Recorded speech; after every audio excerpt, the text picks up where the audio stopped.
You don't watch Bofuri for thematic richness, depth, conflicting ideologies, unique characters, or novel, genre-subverting tropes paving the way for a new era of anime. You watch Bofuri because it's the best anime of the season. Yeah, you heard me, and I can't be the only light novel adaptation enthusiast in the room because I've sure as shit got your attention. Now, when it comes to Isekai settings, I'm a big fan of the oh boy, it's finally here, the New World Online Final Fantasy Star GoldenEye VR deep dive experience. I can't wait to get trapped and possibly euthanized in this one. I'm sure it's been done 1, 2, 300 times or so, but as long as the shills at the studio can make it barely tolerable watching, then I'm up for seeing which unique spin they've gone for and wondering if it's the missing flavour to perfect the Isekai formula. Because Isekai is just the base, the premise, the structure, but it's the quality of the chemical X added into the mix that separates the trapped in another world with my smartphone from the overly cautious hero. And Bofuri, well, we're on to a winner. Studio Silverlink has faithfully adapted the light novel turned manga into this feels-good, cute girls doing cute MMORPG things, jack of all trades, master of none anime. Its lightheartedness drags slice-of-life elements into this anime melting pot alongside a wealth of jokes, almost dense enough to call it a gag series. But as someone that cares not for silly girls doing their homework, what cooks my goose is the MMORPG deep dive. We've got dungeon crawling, we've got skill progression, chain quests, loot, pet taming, consumables, kiting, crafting, guilds, all of it. Bofuri has it all. Not that copying MMO archetypes is groundbreaking, I'd argue that shield heroes' shield talent tree and unique abilities are more interesting. And holy shit, I've just realised Bofuri is like the optimistic, sunny side of life take on shield hero. I wonder if Maple will find herself falsely accused of sexual assault in season 2. What a twist!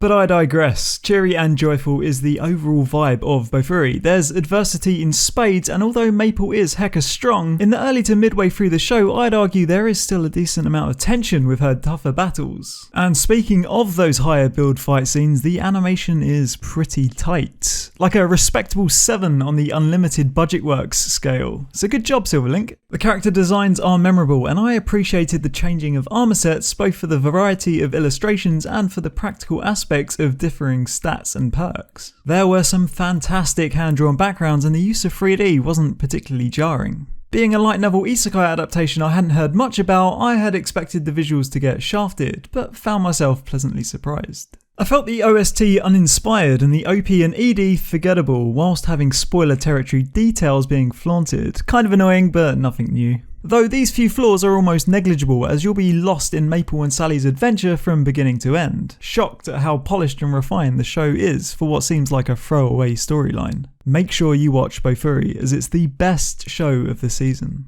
Hey, thanks for watching. This was Anime Fried Chicken. Subscribe for more anime discussion videos and think pieces, and I cover Demon Slayer and Black Clover manga on the weekends. Comment on what you thought about the show and whether Bofuri manga and light novels are worth picking up. Thanks for tuning in, and I'll catch you guys next time. Cheers.